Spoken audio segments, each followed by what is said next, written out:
Hello everyone. चलिए आज हम डिस्कस करते हैं 23 जनवरी सेकेंड शिफ्ट के paper.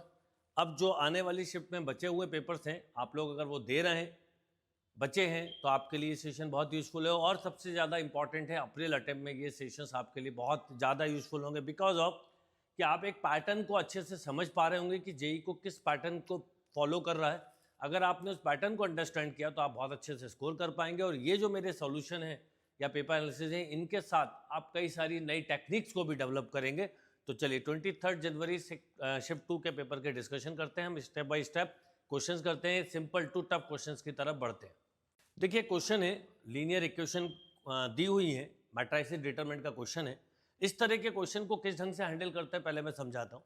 The system of linear equation, infinite many solution for unique solution, infinite many solution. देखिए अगर आपको ध्यान हो तो जब भी कभी इस तरह का क्वेश्चन आता है तो हमें सबसे पहले चेक करना होता है डेल्टा।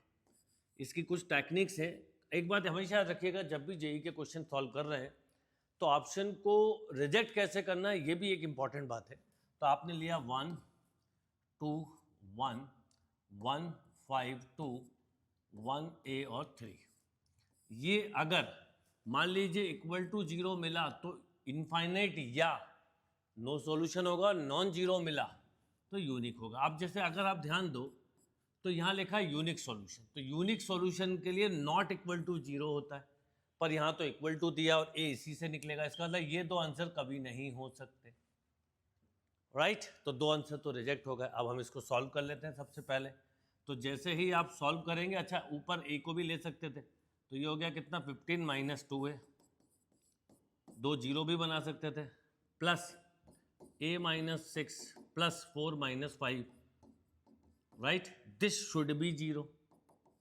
हमें वैसे पता है अगर हम ना चाहें तो सॉल्व करें तो भी चलेगा क्योंकि a 8 ही आने वाला है। मतलब मुझे इसमें लॉजिकली सॉल्व नहीं करना चाहिए था, मुझे केवल b पे काम करना चाहिए था क्योंकि b अलग अलग है। और b निकालने के लिए ये जो इक्वेशन है इसको ही चेंज कर दो। मतलब 1 2 1 1 5 2 6 36 एंड b, इसको ही सॉल्व कर लीजिए तो अभी क्लियर हो जाएगा। बाकी ये समझाने के लिए कर रहा हूँ, यानी आप मेरे साथ अगर क्वेश्चन सॉल्व कर रहे हैं तो ऐसी कई सारी टेक्निक्स हैं जिन पे आप काम कर सकते हो। 15 ये हो गया माइनस है, ये मिला आपको -1 -7 इक्वल टू 0, तो a इक्वल टू 8, राइट, जिसको सॉल्व करने की जरूरत नहीं थी। अच्छा यहाँ पे ये नॉट इक्वल टू होता तो अलग बात थी, इक्वल टू है तो हमारे आंसर रिजेक्ट हो गए थे। अब हमें निकालना है केवल b, तो अब b कितना होगा वो चेक करना है आपको, तो इसको भी सॉल्व कर लेते हैं। इसको सॉल्व करिए तो 1 × 5b - 72 प्लस 36, मैं नीचे से ले लेता हूँ इसलिए positive, 36 - 2b plus 6 × 4 - 5 equal to 0, क्योंकि इन्फाइनिटी बोला, नो की तो बात ही नहीं कर रहे हैं। तो 5b - 2b ये हो गया 3b - 72 प्लस 36, ये मिला -6 इक्वल टू 0। तो 3b ये 30 हो गया, तो ये हो गया 42, राइट, ये हो गया 42, तो b इक्वल टू हो गया 14। तो करेक्ट आंसर होना चाहिए डी, यानी a की वैल्यू 8 और b की value 14 is a right answer. देखिए कोऑर्डिनेट ज्योमेट्री का एक क्वेश्चन है। क्या क्वेश्चन है? Rhombus ABCD is given with vertices a 1, 2, c -3, -6 and side AD and BC are parallel to the line 7x - y equal to 14. If coordinate of B and C are alpha, beta and gamma delta respectively, then the value of alpha plus beta plus gamma plus delta. Okay. अगर question को हम ध्यान से समझे तो ये एक rhombus है ABCD, जिसमें आपको A के कोऑर्डिनेट दिए हैं 1, 2, B के दिए हैं अल्फा बीटा, C के दिए हुए हैं -3 - 6 और D के दिए हैं गामा डेल्टा। अब एक लाइन जो है वो इसके पैरेलल दी है 7x - y इक्वल टू 14। ये इसलिए दिए कि इसका अगर जैसे स्लोप 7 है तो इस लाइन का भी स्लोप 7 हो जाएगा, इसका भी 7 हो जाएगा। तो आपसे पूछा alpha plus beta plus gamma plus delta, पर एक चीज समझिए, ये जो इसका फायदा जब था जब हमें अल्फा बीटा गामा डेल्टा की सेपरेट वैल्यू पता करनी होती तो हमें ये इक्वेशन भी रिक्वायर्ड होती। बट अभी तो मुझसे सीधा सीधा समेशन पूछा है, और आपको भी पता है कि रोम्बस के जो डायगोनल है वो बाइसेक्ट ईच अदर है, तो इसका मतलब इन दोनों का मिड पॉइंट जब लेंगे तो -3 + 1 यानी -1, -6 + 2 -4/2 -2। तो अब यही मिड पॉइंट होंगे बी डी के, तो हम निकालेंगे mid point of B D. तो क्या हो जाएगा बताओ, alpha plus gamma by 2 equal to -1 यानी alpha plus gamma equal to -2, और beta plus delta by 2 equal to -2 यानी beta plus delta equal to -4। अब आपसे सीधा सीधा पूछा था alpha plus beta plus gamma plus delta this equal to -6। हाँ, अगर आपको इंडिविजुअली बताना होता तो फिर आपको ये भी इक्वेशंस की नीड होती। देखिए एक और क्वेश्चन देखते हैं कोऑर्डिनेट ज्योमेट्री का। If P Q is a chord perpendicular to the transversal axis of x²/4 - y²/b² equal to 1 of eccentricity √3 such that area of triangle OPQ is equilateral, such that triangle OPQ is equilateral, then the area of triangle OPQ ये बताना है। Okay, तो अगर हम question को ध्यान से समझें तो मेरे पास क्या क्या डेटा पहले एक जगह लिख लेता हूँ। x²/4 - y²/b² equal to 1, eccentricity पता है √3, और उसकी हेल्प से हमें पहले b मिल जाएगा, और a chord perpendicular to transversal axis बोलिए तो हमें ट्रांसवर्सल एक्सिस के परपेंडिकुलर रखना है। ओके, ये √3 था। तो अगर हम क्वेश्चन के डायग्राम को थोड़ा सा इमेजिनेशन करें तो ये हो गया वर्टेक्स, ये हो गई कॉर्ड पी क्यू, और ये बन गया ट्राइंगल, जिस इक्विलेटरल ट्राइंगल, राइट। तो अगर ये इक्विलेटरल ट्राइंगल है तो ये एंगल हो गया 30 डिग्री। अच्छा, इसके पैरामेट्रिक कोऑर्डिनेट लें तो a sec theta comma b tan theta हो जाएगा, यानी ये हो गया a sec थीटा, ये हो गया b tan थीटा। और एरिया ऑफ ट्राइंगल की अगर मैं बात करूं तो आप बोलते हैं sir half a into b sec theta into tan theta. अब ये कैसे निकालेंगे बताता हूँ। सबसे पहले तो हम b² निकालते हैं, तो b² क्या है, a² इंटू e² -1, तो b² इक्वल टू 4 इंटू √3 का स्क्वायर 3 - 1, तो b² हो गया 2 8 यानी b हो गया 2√2, राइट। और a हमें पता ही था 2 है, तो अगर मैं यहाँ पे रख दूँ तो 1/2 2 into 2√2 sec theta tan theta, एक 2 कैंसिल, तो आपको मिल गया 2 sec थीटा। समझाने के लिए लिख रहा हूँ, आप एंड में ही करना है ये। अब मुझे थीटा कैसे मिलेगा, तो मुझे ये दिख रहा है ना, ये 30 डिग्री है क्योंकि इक्विलेटरल ट्राइंगल है, तो tan 30 degree equal to b tan theta upon a sec theta, तो 1/√3 इक्वल टू b की वैल्यू है 2√2 और ये साइन थीटा बचेगा और a की वैल्यू 2 है, तो बेसिकली साइन थीटा की वैल्यू आ गई 1/√6, राइट। साइन थीटा की वैल्यू 1/√6 आ गई, इसका मतलब ये थीटा है, ये 1 है, ये √6 है, तो 6 - 1 तो यानी ये हो जाएगा रूट ऑफ यस 1, और ये हो गया रूट, तो रूट ऑफ 5। अब मेरे पास जो जो वैल्यू है वो ले लेता हूँ मैं। तो देखिए सबसे पहले अगर मुझे बोला जाए कि सेक थीटा क्या होगा तो मैं बोलता √6/√5, और मुझसे बोला जाता टेन थीटा क्या होता तो मैं बोलता 1/√5। अब मुझे बताना था 2 sec थीटा 2√2, मेरे पास जो एरिया था वो था area of OPQ is equal to 2√2 sec theta into tan theta, right बेटा।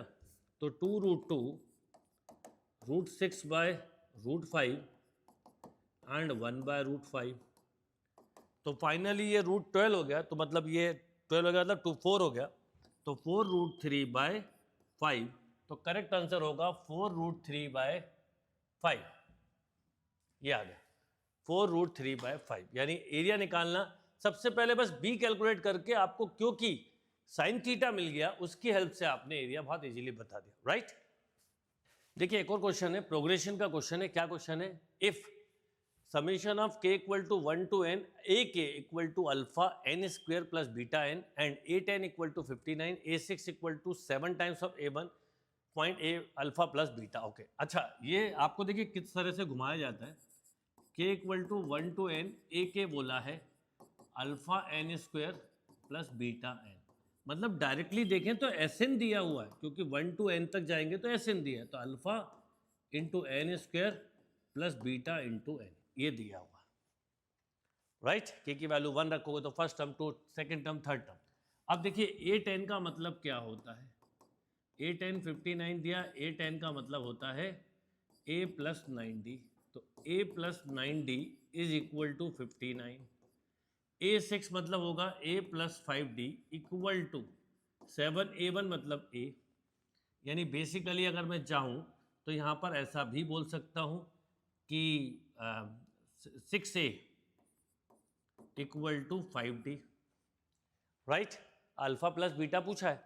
अब अगर हमारे पास वैल्यू है ही तो क्यों ना हम यहाँ पर रख के भी निकाल सकते हैं, क्योंकि मेरे पास एक वैल्यू तो है ही, है ना। इसकी वैल्यू 0 हो गई, मतलब 6 से इक्वल टू 5d, यानी a की वैल्यू आ गई 5d बाय 6, राइट। a की वैल्यू आ गई 5d बाय 6, तो यहाँ रख दीजिए a की जगह, तो 5d bye 6 plus 9d equal to 59, ये हो गया 6 जोड़ ऐड हो जाएगा तो 54, तो 59d अपॉन 6, तो मतलब 6 इंटू 59, तो d की वैल्यू आ गई 6, और d की वैल्यू 6 रख दी तो a की आ गई 5। यानी बेसिकली मुझे जो टर्म है वो मिल गए। क्या क्या मिल गए बताओ, 5, 11, 17 एंड सो ऑन। अब देखिए क्वेश्चन कितना सिंपल हो गया, अल्फा प्लस बीटा पूछा है। अगर मैं S1 निकालूं तो वो A1 होगा, और वो होगा n की जगह 1 रख दो तो alpha plus beta, and alpha plus beta equal to, ये मेरे पास डायरेक्टली रिजल्ट आ गया 5। तो क्वेश्चन कितना सिंपल हो सकता है वो डिपेंड करता है कि आप किस अप्रोच के साथ क्वेश्चन को कर रहे हैं। यानी इसकी ज़्यादा यूज करना ही नहीं था, इस दोनों की हेल्प से पहले ए और डी निकाला, यहाँ पर केवल 1 रखते ही अल्फा प्लस बीटा मिल गया जो पूछा है, और S1 का मतलब A1 भी होता है, तो आपको पहला टर्म मिल गया था 5। देखिए एक ट्रिग्नोमेट्री का आया हुआ क्वेश्चन है, क्या क्वेश्चन है, the minimum value of cos square theta plus 6 sin theta cos theta plus 3 sin square theta plus 3।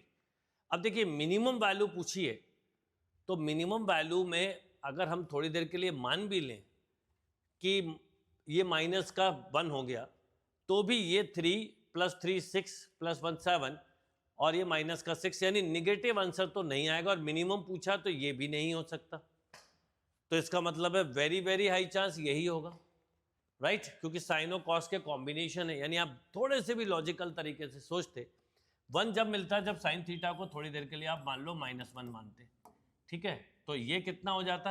अब समझना ये कितना हो जाता उस समय, अगर देखें तो -1 जब होता है जब थीटा 3π/2 होता है, तो -6 और ये हो गया +3 और +3 यानी 0। तो इसका मतलब जब 0 मिल सकता है तो मिनिमम 1 नहीं हो सकता, ये भी नहीं हो सकता, और -1 क्यों नहीं हुआ वो मैंने आपको बता दिया। तो इसका मतलब आपने आंसर तो दे दिया, और मैं आपको फिर बोलूँगा कि यही लॉजिकल टेक्निक्स होती है जिन पे आपको काम करना चाहिए। बाकी रहा सवाल मेथड का, तो कैसे करोगे, देखो ये क्या लिखा है, 3 times of sine 2 theta plus वो 3 अलग है उसको अलग ले लीजिए, 3 प्लस, और इसमें हम चाहें तो कॉस का थीटा साइन का थीटा को 1 प्लस 2 साइन स्क्वायर थीटा भी लिख सकते हैं, दिस है ना, ये फंक्शन मानते हुए कर रहा हूँ मैं इसको, क्योंकि आपने लिखा sine square theta plus 2 sine square theta sine square theta cos का थीटा 1, तो 3 + 1 हो गया 4, और ये मिल गया मुझे 2 साइन स्क्वायर थीटा, मतलब हाँ कॉस 1 माइनस कॉस 2 थीटा होता है 2 साइन स्क्वायर थीटा, तो ये 1 माइनस हो गया, राइट। तो इसको आपने लिखा 3 + 1 4, 3 into sine 2 theta plus 1 minus cos 2 theta. अब 4 + 1 हो गया 5, और 5 के बाद आपको मिल गया 3 sine 2 theta minus cos 2 theta. अब ये क्वेश्चन आ गई a sine theta plus b cos theta के फॉर्म में, जिसकी मैक्स वैल्यू होती है √a² प्लस b², और मिनिमम वैल्यू होती है -√a² प्लस b²।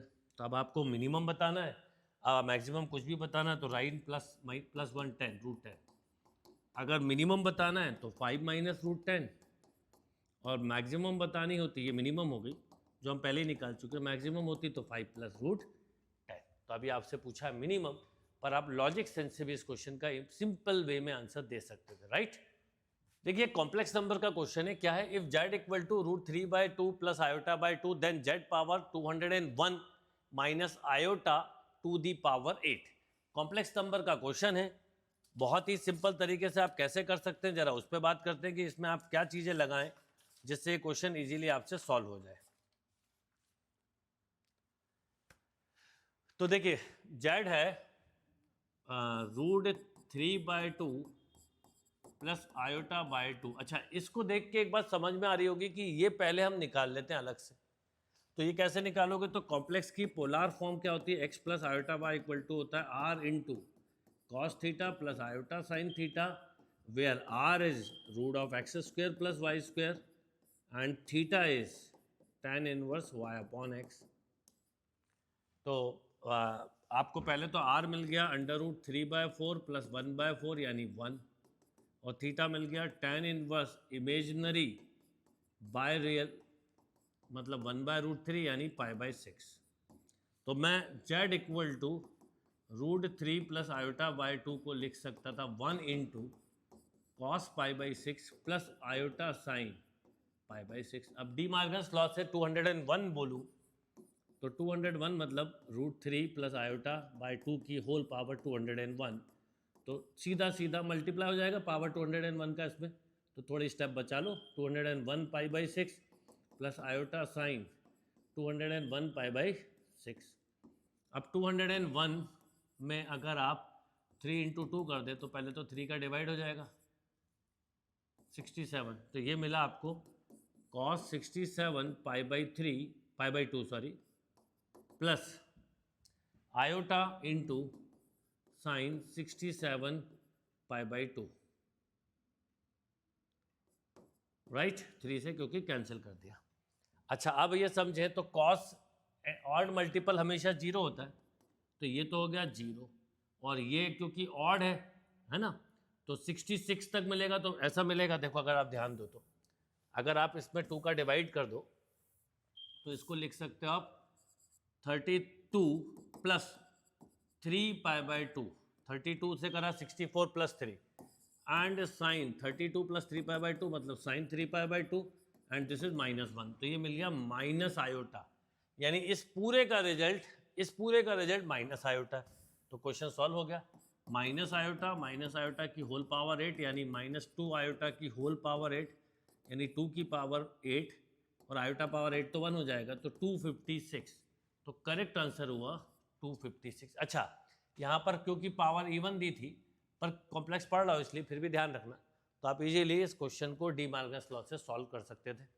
देखिए एक ट्रिग्नोमेट्री फंक्शन का क्वेश्चन है, क्या है, cot theta equal to -1/2√2 theta belong to 3π/2 to 2π। Okay, मतलब फोर्थ क्वाड्रेंट दिया है, कॉट थीटा दिया है -1/2√2 एंड थीटा बिलोंग टू 3π/2 से 2π। ओके, फोर्थ क्वाड्रेंट है।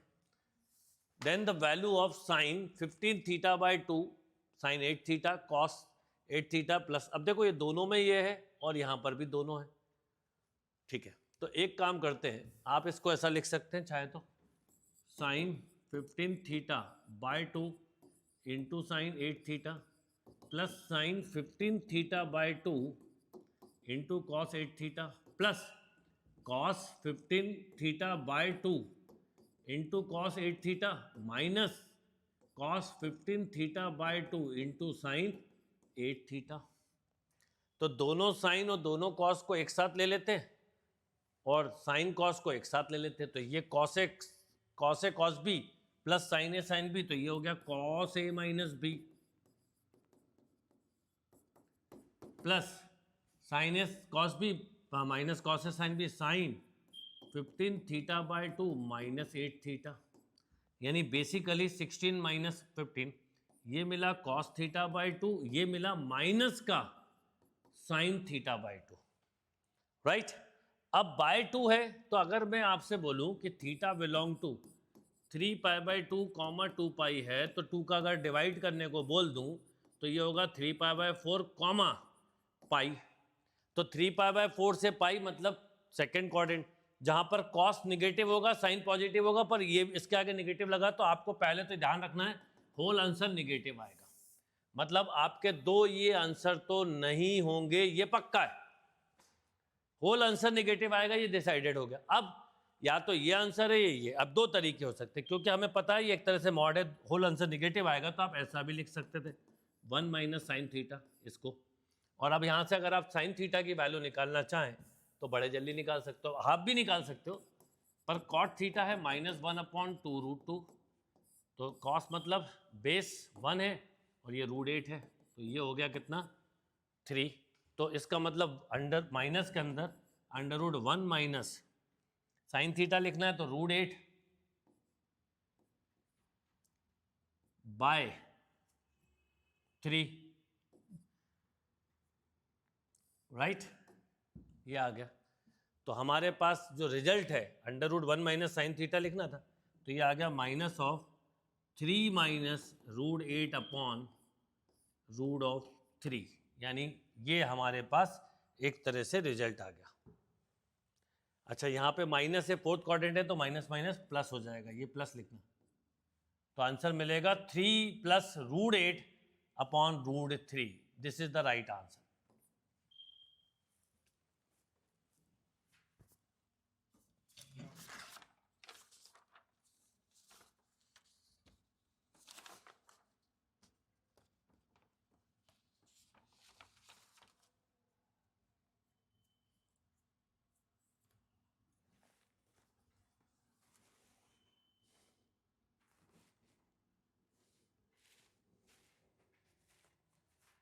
राइट, अब आपको ये आंसर नहीं दिख रहा तो आप बिल्कुल घबरा मत जाना।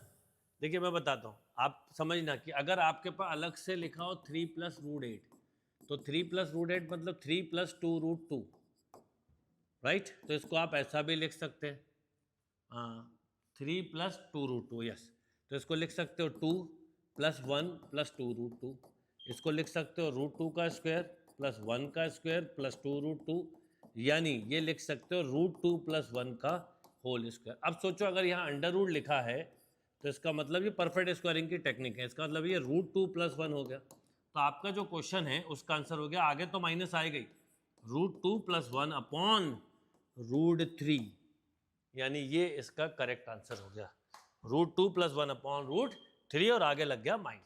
और माइनस क्यों लगा? क्योंकि इसका रिजल्ट निगेटिव और ये इसका पॉजिटिव है, पर आगे निगेटिव लगा है, तो हमारे को एक बात याद रखनी है कि होल रिजल्ट जो है वो निगेटिव होगा।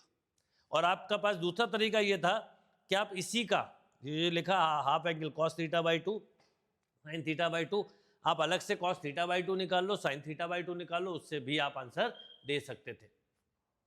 देखिए नेक्स्ट क्वेश्चन देखते हैं क्या है, परम्यूटेशन कॉम्बिनेशन का क्वेश्चन है। Number of ways of distributing 16 identical oranges among 4 persons such that each one get at least 1 orange, मतलब number of ways 16 identical orange है और 4 पर्सन को डिस्ट्रीब्यूट करना है, मान लो x1 x2 x3 + x4, ये मिला के 16, और ईच पर्सन गेट एटलीस्ट 1 मतलब नॉन जीरो सॉल्यूशन। तो नॉन जीरो सॉल्यूशन का फॉर्मूला होता है n-1 CR-1, n कितना है 16, वेरिएबल है 1 2 3 4, ये फॉर्मूला आपने डेफिनेटली पढ़ा होगा जब डिस्ट्रीब्यूशन करना था, तो 15C3 15 14 13 अपॉन 3 2 1, ये कैंसिल 5 टाइम, ये कैंसिल 7 टाइम, यानी आपको मिल गया 5 × 7 × 30, बेसिकली 91 × 5। तो एंड में 5 आएगा तो ये दोनों नहीं होंगे, राइट, बाकी तो खैर देर नहीं लगेगी, और ये हो जाएगा 45, तो 455 इज अ राइट आंसर। देखिए एक डिफरेंशियल इक्वेशन का क्वेश्चन है, क्या है, if y = fx satisfy the differential equation, okay, x² - 4 × dy by dx -2xy + 2x × 4 - x² का होल स्क्वायर इक्वल टू 0। अब देखो इसको ध्यान दो, x² - 4 का होल स्क्वायर है, राइट, और वहां लिखा 4 तो इसको अपन पहले ट्रांसफर करते हैं, तो होल स्क्वायर है तो कोई दिक्कत भी नहीं है, x² - 4 उससे फर्क भी नहीं पड़ेगा, into dy by dx -2xy equal to -2x × x² - 4 का होल स्क्वायर। अब मैं अगर इसको ऐसा लिख लूँ x² - 4, ये एग्जैक्ट फॉर्म बन रही है, कैसे पता चलता देखो, आपको खुद ही दिख जाएगा, अपॉन एक्स स्क्वायर माइनस 4 का whole square equal to minus 2x। Yes और नो? अब अगर मैं इसको चेन रूल से देखूं तो यहाँ पर इसका डिफरेंशिएशन हो गया 2x, यहाँ पर y आ गया, तो कितना मिल जाएगा आपको? ये आपको मिल जाएगा d के साथ, अगर आप सॉल्व करेंगे तो d के साथ y upon x square minus 4। देखिए अगर आप इसको सॉल्व करो तो numerator into d y by d x, denominator minus denominator into d y by d x. Yes, तो आप इसको लिख सकते थे d इंटू, मतलब d y by d x लिखते हैं ऐसा, d y by d x y upon x square minus 4 equal to minus 2x। Right, integration करा दोनों तरफ तो ये dx शिफ्ट होगा, तो यहाँ मिलेगा y upon x square minus 4 equal to minus x square by 2 plus c. ये मेरे पास रिजल्ट आ गया। अब मुझे कुछ गिवन भी था, satisfy the difference and f3 equal to 15, then find the local maximum value। अब local maximum मतलब y बताना, तो पहले c तो निकाल लें। अब c कैसे निकालोगे? आपको दिया x इक्वल टू 3 पर y 15 है, राइट। अब y की वैल्यू रख दी 15 upon 9 minus 4, this equal to minus of 9 plus c. अब ये मिला 5, तो 3 equal to minus 9 plus c, यानी c की वैल्यू आ गई 12। तो मेरे पास जो इक्वेशन निकल के आई y मतलब f x equal to x minus x square into x square minus 4 plus 12 into x square minus 4, ऐसा भी बोल सकते हैं। मतलब c की वैल्यू डाल दी आपने बेसिकली, राइट। ये c की वैल्यू डाल दी, यहाँ पर 12, ये माइनस एक्स स्क्वायर। अब इसको मैं अगर ओपन करूँ तो मुझे मिलेगा minus x power 4 minus 4x plus 4x square plus 12x square minus 48। अब क्या होगा बताओ? अब ये हो जाएगा f x equal to minus x power 4 plus 16x square minus of 48। Okay, अब मैं इसको करता हूँ डिफरेंशिएट, तो मुझे लोकल मैक्सिमम या मिनिमम मिल जाएगा। तो अब बताओ जब डिफरेंशिएट करेंगे तो क्या मिलेगा? Minus 4x cube plus 32x, for max minima this should be 0, तो माइनस 4x कॉमन, तो x square minus 8 equal to 0, तो x की एक वैल्यू आ गई 0 और एक आ गई x की प्लस माइनस 2√2। अब 3 पॉइंट मिले हैं और लोकल वर्ड यूज कर दिया, तो एक मिला -2, एक मिला 0 और एक मिला √2। राइट, ऑब्जेक्ट फंक्शन हमारा ये था। अब आपको मिनिमम पूछा है, तो ऑब्वियसली अगर आप 0 रख देंगे तो आपको मिलेगा, then the local maximum, sorry local maximum पूछा है, तो अब हम रख के देख लेते हैं। ये 2√2 है माइनस का और ये 2√2 प्लस का, राइट।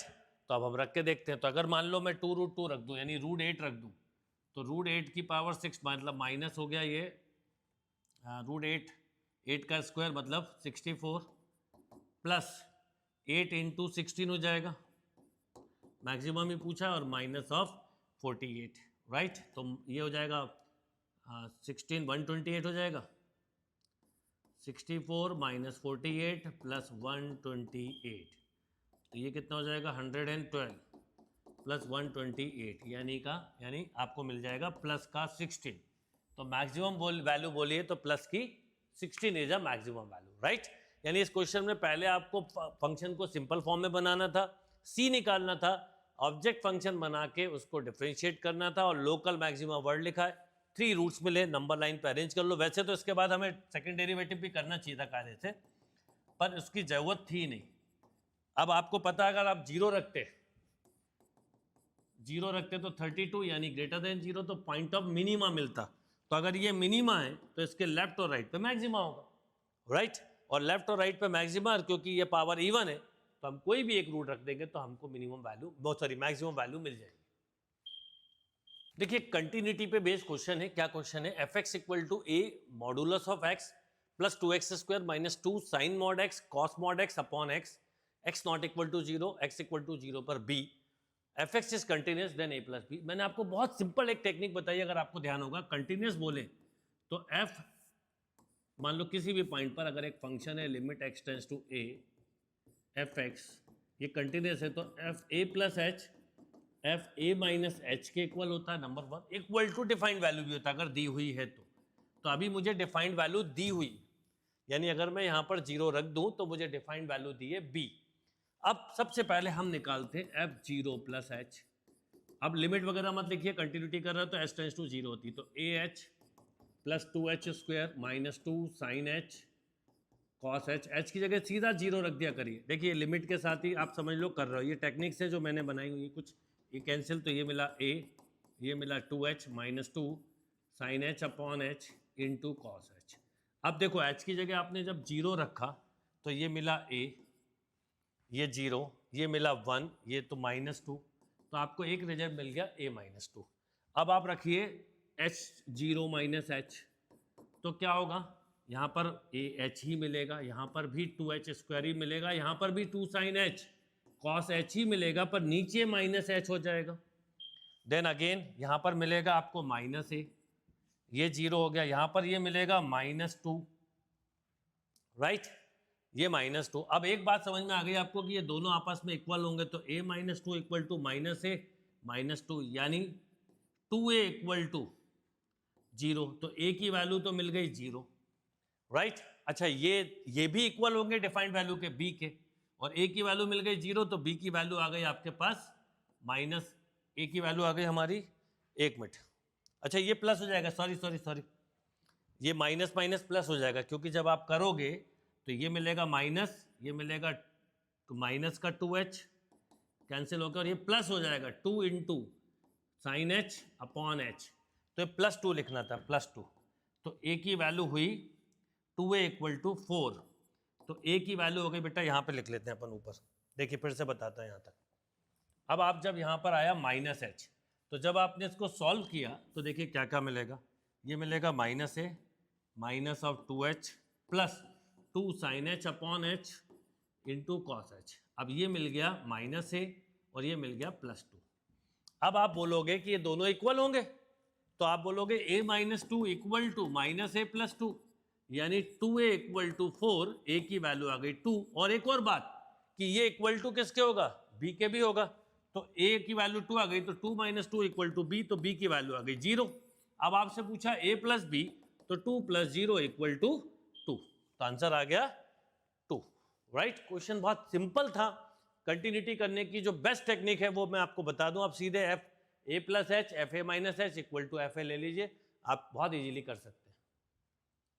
देखिए नेक्स्ट क्वेश्चन क्या है प्रोबेबिलिटी का, bag A contain 9 white and 8 black balls and bag B contains 6 white and 4 black balls. A ball is randomly transferred from bag B to bag A, then a ball is drawn from A bag A if the probability that drawn ball is white।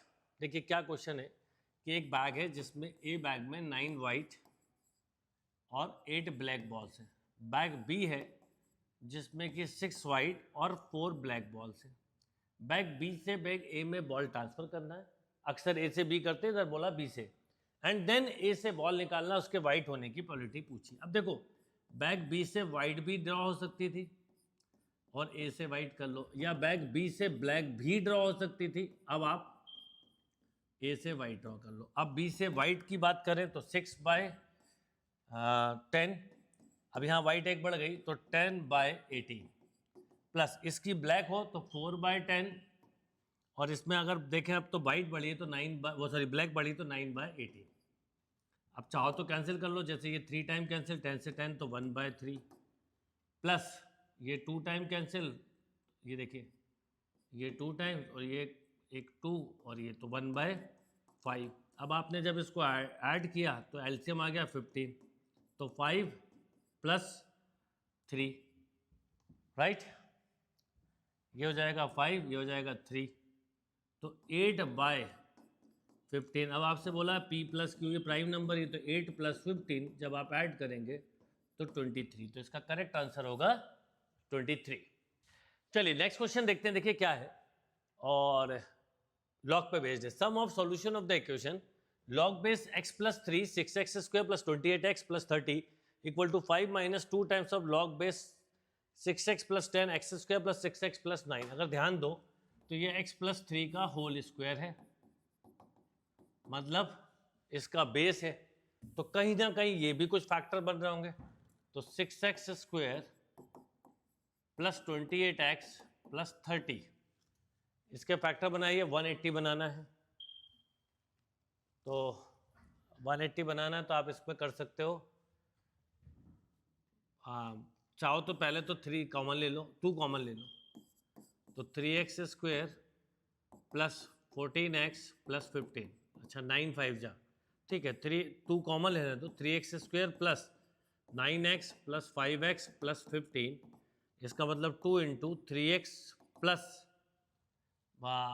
ये हो जाएगा, आप common लोगे तो x plus, इसको ऐसा लिखोगे, 3x common लिया तो x प्लस 3 प्लस 5 कॉमन लिया तो x प्लस 3, तो ये मिल गया 2 times of x plus 3 into 3x plus 5 या x plus 3 into 6x plus 10, right, ये मिल गया हमारे पास। तो अब हम इसको लिख सकते हैं क्योंकि 6x प्लस 10 यहाँ है, तो log बेस 3, देखिए ध्यान से, log base x plus 3 into 6x plus 10 into x plus 3 equal to 5 minus 2 times of log base 6x plus 10 into x plus 3 का स्क्वायर, ये भी मल्टीप्लाई में आ जाएगा, इसको log mn से लिख सकते हो आप, log m plus log n, तो ये हो गया log बेस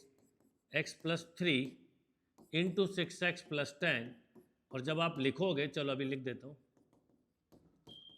तो ये हो जाएगा 1, ये हो जाएगा 5 minus 4 times of log base 6x plus 10 into x plus 3 का स्क्वायर। अब ये, इसको एक काम करते हैं, इतना बार बार लिखने की जगह इसको मान लेते हैं हम log base x plus 3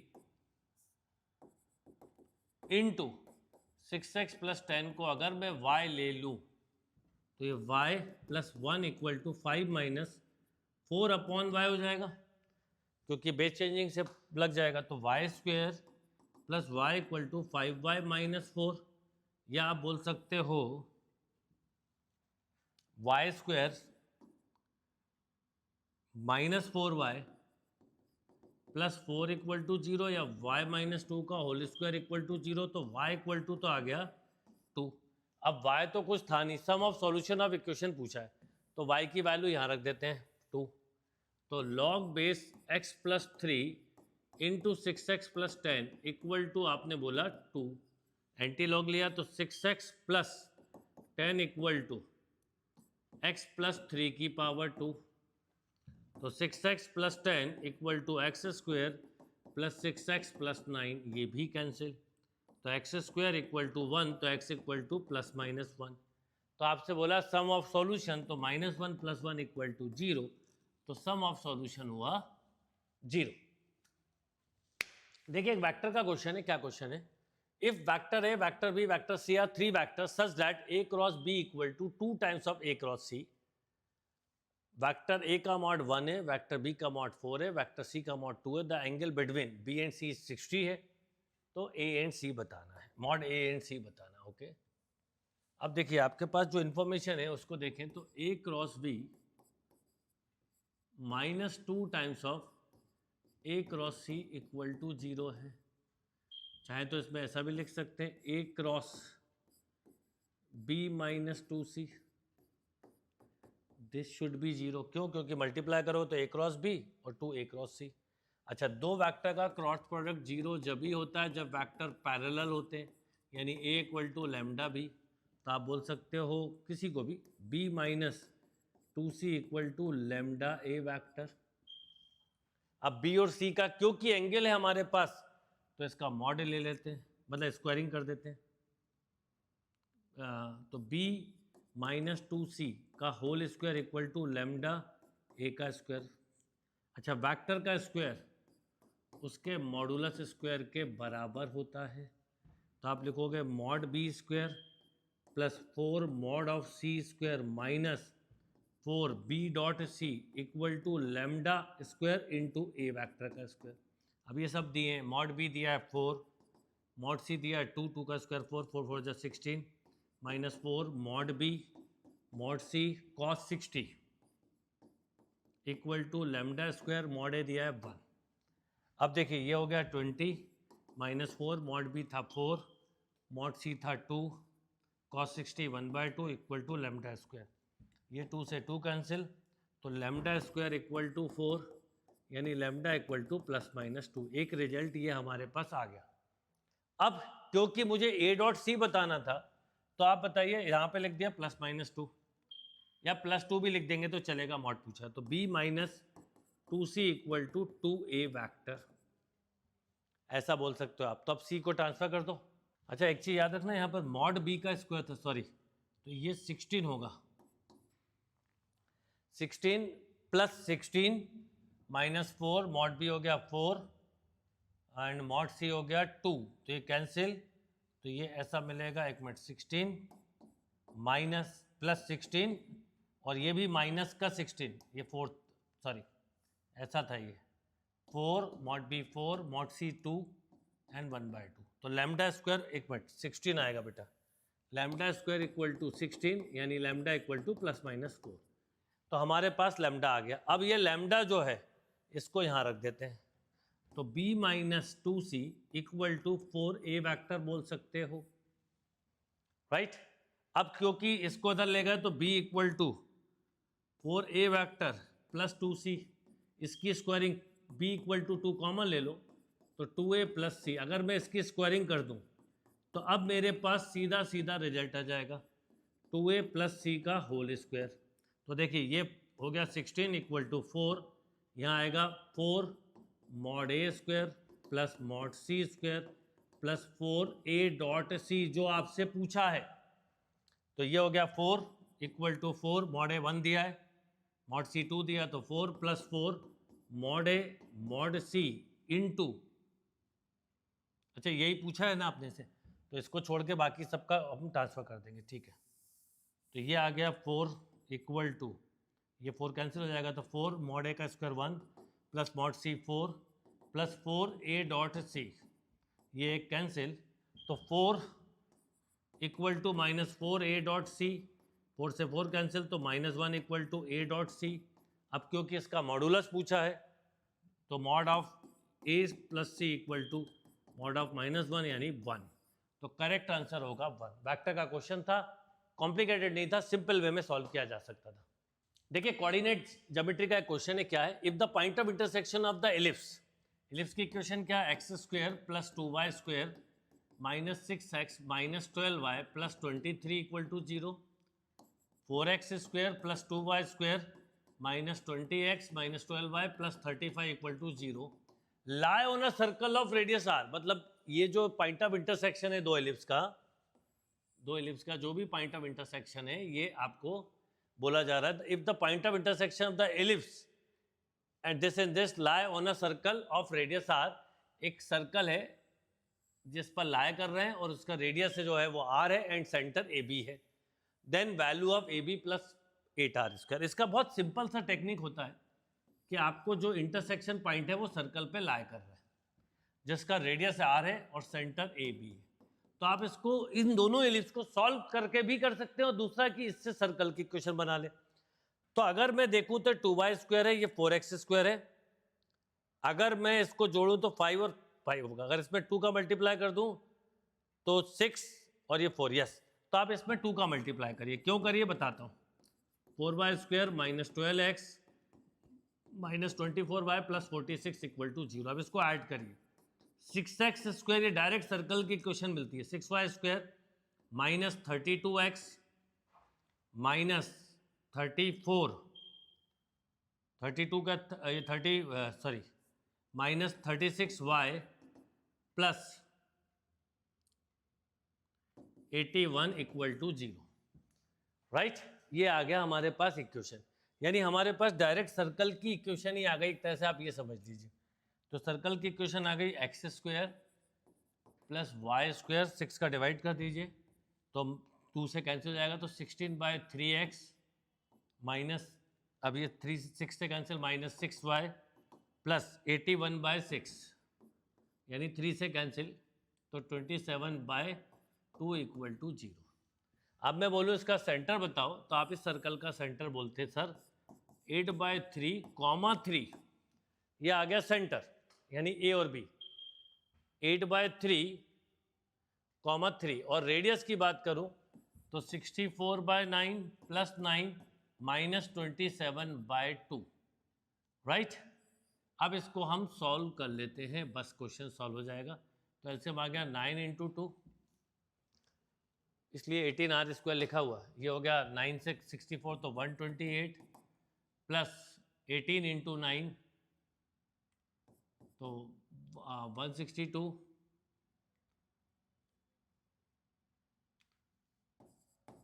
27 × 9, right. ये हमारे पास एक रिजल्ट आ गया, ठीक है। अब इसको आप सॉल्व कर लीजिए ज़रा, तो आपके पास r आ गया √128 + 162, हाँ 162 - 27 × 9 तो 243/18, राइट। अब इसको आप ऐड करेंगे तो ये हो जाएगा, इसको ऐड कर लीजिए तो ये हो जाएगा, इसको ऐसे करा करो, 130 160 यानी √290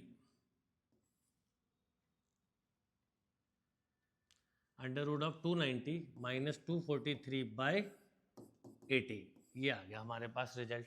तो ये आ गया 47/18। अब आपको ये मिल गया r और ABP। अब आपसे पूछा क्या, देखिए AB + 18r², तो A है 8/3, B है 3 + 18r² मतलब 47/18, ये कैंसिल, 3 से 3 कैंसिल, तो 8 + 47, राइट।